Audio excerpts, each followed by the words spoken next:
زید ابن ملیس، یہ سارے عرب کے بڑے بڑے کافر علی کی تلوار سے. اکیلا علی لڑ رہا تھا اور لشکر پیچھے کھڑا تھا. قرآن نے ایک ہی بات نہیں کی، لشکر کی بات کی ہے.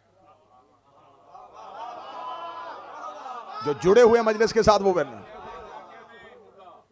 قرآن نے ایک ہی بات نہیں کی، لشکر کی بات کی ہے. یہاں اکیلا لڑ رہا ہے اور لشکر پیچھے کھڑا ہے.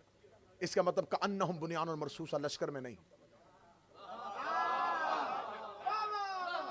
کأنہم بنیان، سیسا پلائی ہوئی دیوار تو ہے ہی نہیں، اکیلا علی لڑ رہا ہے.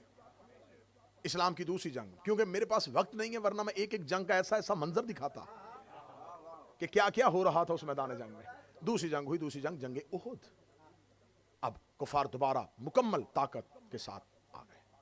مکمل طاقت کے ساتھ آنا تھا. عبداللہ ابن زبیر کو رسالت امام نے پہاڑی کے اوپر بٹھایا، 50 لوگ دے کے، ہم نیچے لڑیں گے، تم نے اوپر رہنا ہے. تیرے پاس تیر انداز ہوں گے، تیرا اوپر کا ڈیفنس نیچے والے مجاہدین کو لڑنے میں مدد دے گا. کیونکہ جب کافر نیچے لڑ رہے ہوں گے انہیں پتا ہوگا اوپر مسلمانوں کے بندے بیٹھے جن کے ہاتھوں میں تیر ہوں گے. تم اوپر سے حملہ کرو گے، کافر نیچے زمین پہ ٹھہریں گے نہیں. اگر ہم نیچے سے جنگ جیت بھی جائیں، کافر بھاگ بھی جائیں، تم نے نیچے نہیں اترنا. تم لوگوں نے اپنی چوکیوں پہ بیٹھے رہنا ہے، مورچے خالی نہیں کرنے جب تک میں تمہیں حکم نہیں دوں گا کہ آ جاؤ. نیچے بڑی زبردست قسم کی جنگ ہوئی اور کافروں نے میدان چھوڑ دیا. میدان چھوڑا تو جاتے ہوئے کوئی گھوڑا چھوڑ گیا، کوئی تلوار چھوڑ گیا، کوئی ڈھال چھوڑ گیا. جو ہی میدان جنگ کا یہ منظر دیکھا تو اب جو زمینی جنگ لڑ رہے تھے وہ فوراً دیکھا کہ کافر بھاگ گئے ہیں. انہوں نے کسی کا گھوڑا، کسی کی تلوار، کسی کی ڈال یہ اٹھانا شروع کر دیا. وہ جو دھرے پہ بندے بیٹھے ہوئے تھے انہوں نے کہا ہم تو اسی پوزیشن میں بیٹھے رہے. تو نیچے تو سارے کا سارا میدان جب ہم اتریں گے تو ہمارے ہاتھوں کچھ بھی نہیں آئے گا. آخر 15 لوگ صرف، تاریخ کہتی، ہسٹری کہتی 15 لوگ جو تھے وہ بیٹھے ہیں پہلی نشست میں. انہوں نے کہا ہم نہیں جائیں گے. باقی لوگ نیچے اترے. بعد میں ان 15 میں سے بھی بہت سے لوگ نیچے اتر آئے. جو ہی وہ نیچے اترے، اکرمہ اور خالد بن ولید یہ لشکر کی کمانڈ کر رہے تھے، یہ نکل چکے تھے. آگے جا کے اکرمہ نے خالد کے کان میں کہا پیچھے تو مڑ کے دیکھ، درہ خالی ہو گیا ہے، بندے پہاڑ سے نیچے آ چکے ہیں. انہوں نے زوردار حملہ کیا پیچھے سے، اتنا طاقتور حملہ کیا کہ قرآن نے اس منظر کو لکھا. قرآن نے کہا مسلمانوں کے مجاہدین پہاڑیوں پہ ایسے چڑھ رہے تھے جیسے بکرا پہاڑ پہ چڑھتا ہے.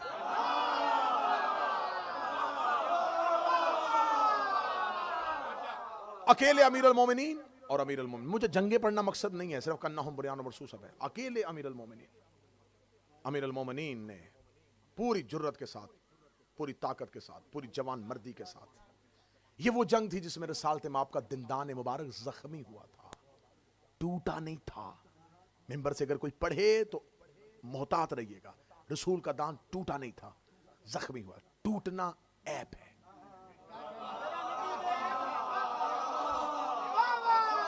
دانت ٹوٹ جاتا تو نقص آ جاتا، جس پہ نقص ہو وہ کامل نہیں ہوتا. دندان مبارک رسالت مآب زخمی ہوا، خون بہا. رسول نے اپنی آستین سے صاف کیا. زخمی رسول کو لڑتے ہوئے علی نے دیکھا. امیر المومنین پیچھے سے واپس آئے. اب امیر المومنین کے لیے کیا تھا؟ رسول کا تحفظ بھی کرنا تھا اور سامنے لشکر سے کافروں سے اکیلے علی نے لڑنا بھی تھا. اب اگر ادھر سے لڑتے تھے تو پیچھے سے کافر رسول پہ حملہ کر دیتے. عرب میں یہ جنگی طریقہ اس سے پہلے کسی نے دیکھا ہی نہیں تھا. اب اکیلے امیر المومنین ہیں، اگر ادھر سے وہ لڑیں گے اور پیچھے رسالت مآب زخمی حالت میں ہیں تو کفار اور مشرکین پیچھے سے رسول پر حملہ کر دیں گے. امیر المومنین وہاں گئے جہاں رسالت مآب تھے. رسالت مآب کو کعبہ بنا کے علی نے اپنے گھوڑے کو چکر پہ لگا.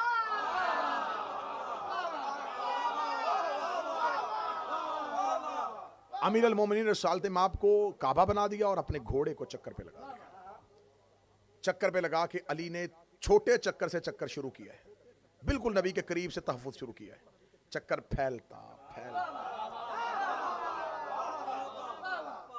اتنا وسیع کر لیا کہ میدان احد خالی ہو گیا. یہ وہ جنگ تھی جس میں امیر المومنین کی تلوار عرش سے آئی تھی. جنگ پڑھنا مقصد ہوتا تو یہاں پر بہترین جنگ کا منظر میں آپ کے سامنے بیان کر سکتا تھا. اب لشکر کہاں گیا تھا؟ قرآن کہتا بھاگ گیا تھا، لڑ علی رہا تھا. کأنہم بنیان مرصوصہ کی منزل. بدر احد ہو چکی. اسلام نے تیسری جنگ کی، خندق. خندق ایک طرف مکان، ایک طرف پہاڑ، اور درمیان میں مسلمانوں کا لشکر. سلمان محمدی کے مشورے پر اس میں خندق کھودی گئی. 10 صحابیوں کو 40 ہاتھ جگہ دی کہ 10 صحابی 40 ہاتھ جگہ کھودیں گے. اس کے بعد 10 40 ہاتھ جگہ کھودیں گے. 4 گز گہری، 4 گز چوڑائی میں، اور 5 کلومیٹر لمبی خندق مسلمان مجاہدین نے کھودی. اس میں جب میں نے دیکھا کہ جب بدر پہلی جنگ ہوئی تھی تو اس میں مسلمانوں اور کافروں کے لشکر کی ریشو کیا تھی، تو تاریخ نے مجھے بتایا کہ مسلمانوں کا لشکر جو تھا وہ 313 تھا اور کافروں کا لشکر 1000 تھا. میں نے پھر پوچھا جب خندق ہوئی ہے تب کافر اور مسلمانوں کے لشکر کی ریشو کیا تھی؟ پھر ہسٹری نے مجھے بتایا کہ کافر 10,000 تھے اور مسلمان 3,000 تھے. ریشو 1 اور 3 کی رہی ہے.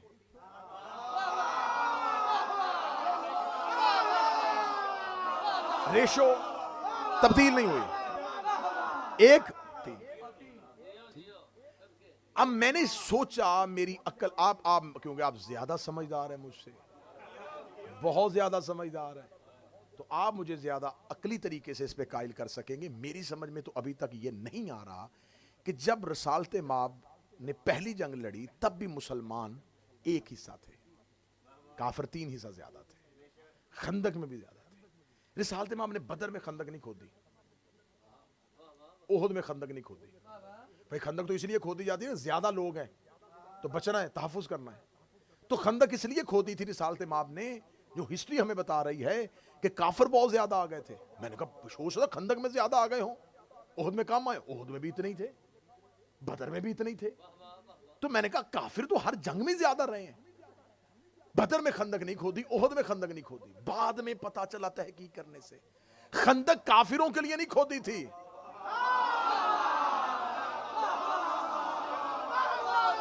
جو ہاتھ نیچے ہے میرا خیال انہیں سمجھ میں نہیں آیا، کیونکہ رسول 2 جنگوں میں ایک بڑا برا ایکسپیرینس کر چکے تھے کہ وہاں سے کوئی یہاں آئے تو علی تو جانے نہیں دیتا.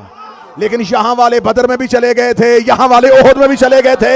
رسول نے کہا اب خندق کھود لو، باہر سے کوئی آیا تو علی نہیں جانے دے گا، اب اندر سے کوئی باہر نہ جائے.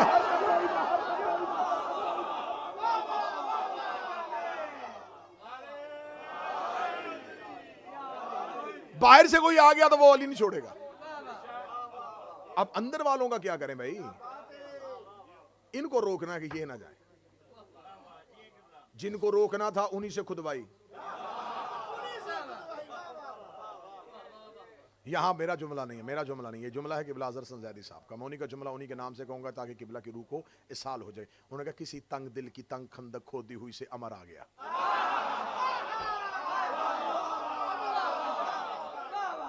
حضور کہیں بھی کسی بھی ملک میں کسی بھی جگہ پہ یہ جنگی قوانین جو ہوتے ہیں نا، یہ آرمی کے ڈسپلن کے اندر یہ ہوتا ہے کہ اگر آرمی کی سیکریسی، اگر اس کا کوئی سیکریٹ دشمن کے ہاتھ میں چلا جائے، سب سے پہلے وہ کہتے ہیں کہ اندر سے پتا کرو مخبری کس نے کی. عمر کو کس نے بتایا تھا کہ یہاں خندق کم کھودی ہوئی ہے؟ یقین کرو میں خطابت نہیں کر رہا، نارتھ ہیمپٹن والوں میں خطابت نہیں کر رہا، نہ سمجھنا کہ میں صرف ذاکری کر رہا ہوں. پیغام وہاں پتھر کے ساتھ ایک خط باندھ کے بھیجا گیا تھا. دل سے تو مسلمان تھے نہیں کچھ لوگ. 7 لوگ آئے ہیں، اکیلا عمر نہیں آیا، 7 لوگ آئے ہیں. عمر بن عبد ود، حسل اس کا بیٹا، وہ بھی اس میں آیا ہے. 7 لوگ آئے ہیں جس کے تاریخ نے نام لکھے ہیں، جو خندق کو عبور کر کے پہنچ گئے ہیں لشکر اسلام کے اندر. 7 لوگوں کا رات کی تاریکی میں خندق کو عبور کرنا تھا. مسلمان تو سوئے ہوئے تھے، لشکر آرام کر رہا تھا. سیدھے گئے اور انہوں نے جا کر رسول کے خیمے کا محاصرہ کر لیا. خیمے کا محاصرہ کرنے کے بعد عمر بن عبد ود نے اپنا نیزے کے ساتھ رسول کے خیمے کی چادر کو پھاڑا، اور پھاڑنے کے بعد نیزے کی نوک کے ساتھ چادر کو اٹھایا. اٹھا کے اس ملعون نے پہلا جملہ کہا محمد کوئی ہے تو بھیج، یا کسی کو بھیج یا خود لڑنے کے لیے. یہاں پر کائنات کے رسول نے پہلی بار کہا من لحاظل کلب، کون ہے جو اس کتے کی زبان. بعض لوگ کہتے نبی کو جلال آ گیا تھا، جو غصے میں آئے وہ نبی نہیں ہوتا. کیونکہ انسان کے بدن کے اندر 4 طرح کی قوتیں ہوتی ہیں: قوت وہمیہ، قوت عاقلہ، قوت سہویہ، قوت غصبیہ. آپ نے ان چاروں قوتوں کو، ان چاروں پاورز کو اپنی باڈی میں کنٹرول کرنا ہوتا ہے. نوجوان اور بچے اس بات کو سمجھیے گا، کیونکہ آپ کا جو جسم ہے یہ میدان جنگ ہے. اس میں شیطان بھی اپنے سپاہی کھڑے کرتا ہے اور رحمان بھی اپنے سپاہی کھڑے کرتا ہے. جو پہلی قوت وہمیہ کہ آپ کو وسوسے آئیں گے، آپ کو وہم ہوگا، اس کو آپ نے کنٹرول کرنا ہے اپنے ارادے کے ساتھ. جب آپ اپنے ارادے سے اس کو کنٹرول کر دیتے ہیں تو خدا کہتا ہے کہ اللہ تمہیں عقل سے نوازتا ہے تاکہ تم اس کو کنٹرول کر سکو. اگر آپ کے اندر غصب، غصے والی کیفیت آ جاتی ہے تو جو ہی وہ کیفیت آئے گی وہ قوت آپ کے اوپر مغلوب ہو جائے گی، آپ کے اوپر غالب آ جائے گی. آپ کوئی ایسا کام کر دیں گے، بعد میں آپ پچھتائیں گے. کیوں پچھتائے؟ اس لمحے آپ پہ کنٹرول اس لیے نہیں رہا کہ وہ قوت آپ کے اوپر غالب آ گئی تھی. تو جو غالب آتی ہے، جس پہ غالب آتی ہے وہ مغلوب ہوتا ہے. امام اور نبی پہ یہ قوت غالب نہیں آتی. امام اور نبی کوئی بھی کام ہماری طرح غصے میں نہیں کرتے، کیونکہ وہ مغلوب نہیں ہے، وہ ہر شے پہ غالب ہے. وہ غالب علی کل غالب ہے. تو جب آپ یہ سمجھ لیں گے تو پھر آپ یہ سوال کرنا چھوڑ دیں گے کہ علی نے تلوار کیوں نہیں اٹھائی. کیونکہ یہ جتنے منظر آپ ہمیں بتاتے ہیں یہ ساری چیزیں انسانیت کے غصے کے لیے. علی کا ہاتھ امر الہی ہے. علی کا ہاتھ تبھی اٹھے گا جب اللہ کا حکم آئے گا. اب رسالت مآب نے غصے کی وجہ سے نہیں. رسالت مآب کو جب غصہ آتا ہی نہیں، اللہ قرآن میں کہتا ہے یہ خلق عظیم کا مالک ہے، اور صرف مالک نہیں کہہ رہا، اس کے اخلاق کی قسم کھا رہا ہے. تو جس کے اخلاق کی اللہ قسمیں کھا رہا تھا، اس نے خندق میں عمر بن عبد ود کو کتا کہہ کے بلایا تو کوئی نہ کوئی تو راز ہوگا. یا رسول اللہ جلال آیا تھا؟ فرمایا جلال نہیں آیا تھا، رسول نے ایک معیار قائم کر دیا تھا. یہ دروازے پہ باہر کھڑا ہو کے، میدان میں کھڑا ہو کے للکارتا، میں کبھی گالی نہ دیتا. اس نے آ کے دروازے پہ دروازے پہ دروازے پہ دروازے پہ دروازے پہ گستاخی کی ہے. میں دنیا کو بتا رہا ہوں، جو ہمارے دروازے پہ آگے گستاخی کرے، آتا انسان ہے، واپسی پہ کتا ہو جاتا.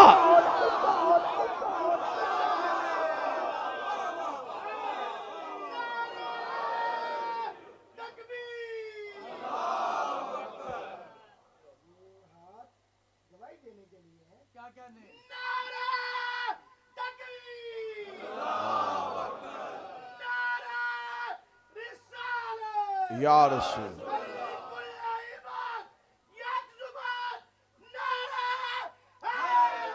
یا آپ ہمیں بتائیں کہ بدر میں بھی لشکر نہیں لڑ رہا، اکیلے علی لڑ رہے ہیں. احد میں علی لڑ رہے ہیں، خندق میں علی لڑ رہے ہیں، حنین میں علی لڑ رہے ہیں، خیبر میں علی لڑ رہے ہیں. یہ جتنی جنگیں ہیں ان میں سے ایک ایک میں دیکھو گے تو آپ کو لشکر کی بجائے انفرادی فتح نظر آئے گی. تو اب علماء اسلام، میرے معززین اور میرے مہربان دوستو، اب مولوی کے پاس کوئی رستہ نہیں. یا آیت کا ترجمہ بتائے یا ہمیں وہ لشکر بتائے. ہمیں بتائے وہ کأنہم بنیان مرصوص. آپ کس کے اصحاب تھے؟ کون سے اصحاب ہے جن کے لیے قرآن میں آیت آج بھی کھڑی ہے؟ وہ سیسا پلائی ہوئی دیوار تھے، وہ اپنی جگہ سے ہٹے ہی نہیں، وہ ڈٹے رہے. موت سر پہ آئی ہے وہ نہیں ہلے. یہ مجھے اسلام کی کسی جنگ میں لشکر کا یہ روب دکھاؤ، میں قرآن کی اس آیت کو ہار بنا کے اس صحابی کے گلے میں ڈالوں کہ تم ہو اس آیت کے مصداق. یہ لشکر اس آیت کا مصداق ہے. اگر کوئی لشکر بھی ایسا نہیں، حتیٰ کہ ہم یہ نہیں کہہ رہے، ہم نبی کے صحابہ پہ بات نہیں کر رہے، میں پوری ذمہ داری کے ساتھ کہہ رہا ہوں، صفین میں امیر المومنین کے ساتھ جو لشکر ہے وہ بھی کأنہم بنیان مرصوصہ نہیں ہے. خاموش ہوئے. امیر المومنین کے پیچھے سارا لشکر علی کی محبت میں نہیں گیا تھا. اگر گیا ہوتا تو جنگ صفین جو ہے وہ تحکیم کے حوالے ہو جاتی, فیصلہ حکم کے پاس چلا جاتا. آپ خطبے پڑھے مولا امیر المومنین کے, آپ خطوط پڑھے مولا امیر المومنین کے, کس طرح مولا نے ان کی بے وفائیوں کا گلہ کیا ہے کہ مجھے میدان جنگ میں کھڑا کر کے تم نے مجھے چھوڑ دیا. کون لوگ تھے وہ وہاں سے لاکھوں درہم لے کے علی کا لشکر چھوڑ کے ادھر جا رہے تھے, اور کون لوگ تھے جو علی کے ساتھ کھڑے تھے؟ وہ چند افراد تھے جو امیر المومنین کے ساتھ کھڑے تھے. اصحاب کا تذکرہ ہو رہا ہے تو مجھے گفتگو میں آج ایک جملہ کہہ دوں حضرت عمار یاسر کا. یہ وہ صحابی ہے جس نے جنگ صفین میں حق اور باطل کا فیصلہ کر دیا تھا. کیونکہ رسالت مآب نے حضرت عمار یاسر, باپ کا نام یاسر, ماں کا نام سمیہ, یاسر بھی اسلام کی راہ میں شہید ہوا, ماں بھی اسلام کی راہ میں شہید ہوئی. دردناک شہادت ہے عمار کے ماں اور باپ دونوں کی. ماں بھی شہیدہ, باپ بھی شہید, مظلوم اور مظلوم کا بیٹا حضرت عمار. مسجد نبی تعمیر ہو رہی ہے, ہر صحابی ایک اینٹ اٹھا رہا ہے, یہ دو. رسالت مآب نے سے کسی نے کہا کہ یا رسول اللہ عمار مر جائے گا آج, وہ اتنی وزنی پتھر دو اٹھا رہا ہے. رسول نے جا کے حضرت عمار سے کہا عمار تو دو کیوں اٹھا رہا ہے؟ فرمایا ایک اپنے حصے کا, ایک آپ کے حصے کا. اس کے سر کے اوپر گرد پڑی ہوئی تھی, پتھر جو اٹھا رہا تھا تو پتھر اٹھانے کے بعد سر میں گرد پڑی ہوئی. رسالت مآب نے اس کے پگڑی سے, اس کے سر سے اپنے ہاتھوں سے گرد صاف کی. گرد صاف کر کے رسالت مآب نے عمار کو سینے سے لگا, عمار میں دیکھ رہا ہوں تجھے ایک باغی گروہ قتل کر, جبکہ تو حق پہ کھڑا ہوگا. یہ حدیث پیغمبر نے کہہ دی ہے. کتنی روشن حدیث ہے, کتنی واضح حدیث ہے کہ عمار تجھے باغی گروہ قتل کر, رسول کہہ رہے باغی قتل کریں گے اور تو حق پہ ہوگا. یہ حدیث صحیح بخاری میں امام بخاری نے کہاں پر لکھی ہوئی ہے؟ چاہیے تھا نا یہ جہاں جنگوں کے حالات ہو رہے ہیں, جہاں باب الایمان ہے, جہاں باب النفاق ہے, وہاں پر جا کے اس حدیث کو رکھتا تاکہ پڑھنے والوں کو حدیث سامنے آتی. جاؤ جا کے صحیح بخاری جا کے گوگل سرچ کر کے دیکھنا یہ حدیث اس نے کہاں پر رکھی ہوئی ہے. مسجد میں صفائی کرتے ہوئے گرد پڑنے کے احکام, کہ جس باب کے اندر انہیں مسجد کا باب ہے نا, مسجد کا, کہ مسجد کے کیا کیا کیا کیا فضیلتیں اور کیا کیا احترام ہے, اور مسجد میں صفائی کرنی, اور صفائی کرتے ہوئے ڈسٹ, اور ڈسٹ اگر پڑ جائے وہاں پر جا کے چھوٹی سی ایک سائڈ پہ یہ حدیث لکھی ہوئی ہے. جبکہ یہ ہے معیار, یہ ہے صحابی. میدان جنگ میں ادھر علی کا لشکر ہے, ادھر معاویہ کا لشکر, درمیان میں علم لے کے ہمارے یاسر آ گئے, درمیان میں کھڑے ہوئے, علی کے لشکر سے نکل کے دونوں لشکروں کے درمیان میں آ گئے, اور درمیان میں آ کے لشکر معاویہ کی طرف دیکھے کہا سنو میں مصطفیٰ کا صحابی ہوں, کیا تمہیں نبی کی حدیث بھول گئی؟ عمار کے صرف نکل کے آنے کی وجہ سے 35 لوگ معاویہ کے لشکر کے نکل کے علی کے لشکر میں آ گئے. یہ نہیں کہ صرف ادھر سے لوگ ادھر گئے ہیں, جو ادھر سے آئے ہم وہ بھی گنتی پوری کریں گے, ادھر سے بھی 35 لوگ آئے. انہوں نے آ کے کہا علی تو حق کا امام ہے, ہمیں تو پتہ ہی نہیں تھا. عمار آ کے کھڑا ہو گیا ہے. جب حضرت عمار یاسر کی شہادت ہو گئی تو لشکر معاویہ میں کھلبلی مچ گئی کہ یہ کیا, ہمارے پاس تو نبی کی حدیث ہے, اسے باغی گروہ قتل کرے گا. تو باغی کیا ہم باغی ہیں؟ ہمارے ہاتھوں عمار قتل ہو گیا. تو عمر بن عاص جیسا چلاک لومڑی, اس نے فوری طور پہ جا کے کہا, اس نے کہا نہیں نہیں نہیں نہیں نہیں نہیں, یہ ہم نے قتل نہیں کیا, بلکہ عمار کا قاتل علی ہے جو اسے لے کے ہماری تلواروں کے آگے آ گیا.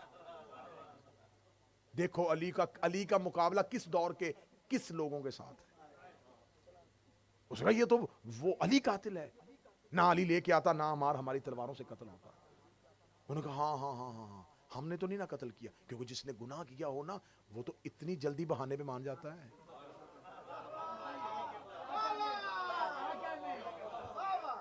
جس نے روزہ نہ رکھنا ہو نا اسے صرف اتنا سا ہاتھ لگائے نا, وہ کہتا ہے بخار ہے نا.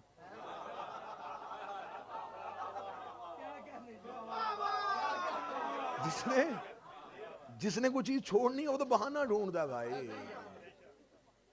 آج کسی کو کہہ دو کسی بیٹا پردہ کیا کرو, وہ کہتی پردہ دیکھنے والے کی آنکھ میں ہوتا ہے. اگر پردہ دیکھنے والے کی آنکھ میں ہوتا ہے، نہیں پردہ ہمارا نہیں ہوتا، پردہ دیکھنے والے کا ہوتا ہے، اسے چاہیے وہ پردہ کرے، ہم کیوں پردہ کریں؟ تو اگر دیکھنے والے کی آنکھ میں پردہ ہوتا ہے تو کبھی بغیر چادر کے نماز پڑھ کے دکھا۔ اللہ کی آنکھ میں پردہ نہیں ہے؟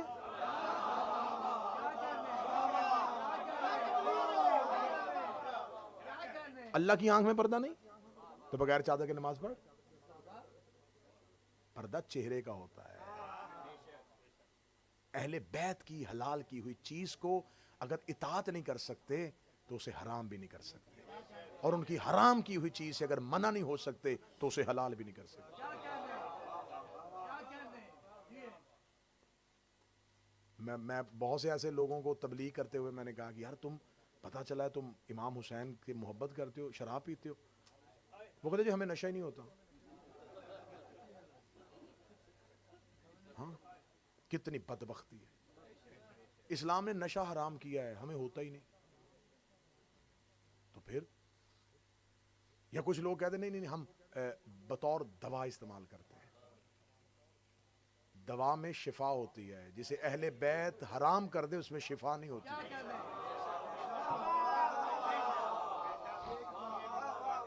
اہل بیت کی حرام کی ہوئی چیز میں شفا نہیں ہے۔ اہل بیت نے تمہیں منع کیا ہے ہر وہ چیز جو تمہارے عقل پہ غالب آ جائے، جو تمہارے سوچ پہ غالب آ جائے، جو تمہاری فکر پہ غالب آ جائے۔ پڑھے لکھے دور میں زندگی گزار رہے ہو تو اس کا مطلب یہ نہیں ہے کہ اہل بیت کو چھوڑ دیا جائے، اہل بیت کی اطاعت سے نکل جاؤ۔ آپ برطانیہ کے ماحول میں رہتے میرے بچوں، اہل بیت کے مذہب میں جو والدین کا احترام ہے وہ کسی اور مذہب میں نہیں ہے۔